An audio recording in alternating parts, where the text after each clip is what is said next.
challenging idea of exploring beyond our planetary boundaries is as old as history, probably as old as humanity itself.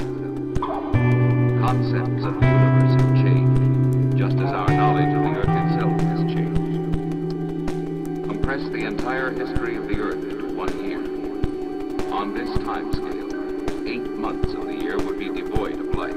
During the succeeding 2 months, simple bacteria would come into existence. Mammals would not appear until the second week in December. Man would walk into the scene at 11:45 p.m. on December 31st.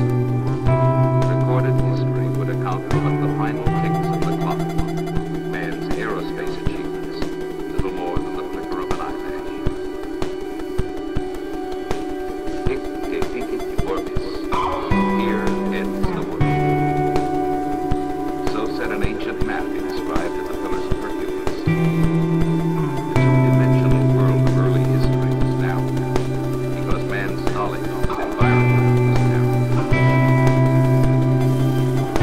Ptolemy, for 1,000 years considered to be the greatest authority on astronomy, placed the Earth at the center of the universe.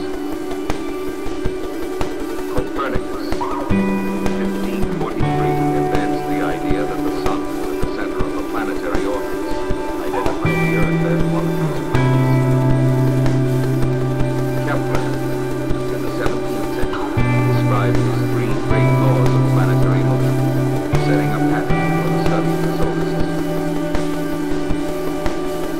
Galileo, 17th century inventor of the telescope, opened a new window to the sky, a device that could look at both sides of the present, using the antique light from distant stars to chart future movements in space. Newton said of his third law of motion, this is the principle that will enable mankind in later centuries to undertake flights to the stars.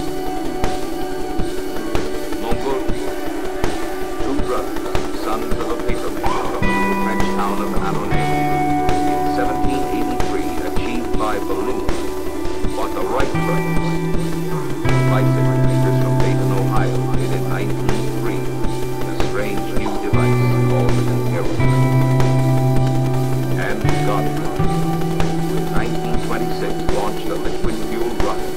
In 1935, sent a rocket 7,500 feet into the sky. Space is a place of knowledge and progress. Space is the new psychological frontier. It provides us an emotional challenge. It stimulates our desires for knowledge and adventure. Increases our fears. Feeds our ambitions. Space is the new scientific frontier. Sky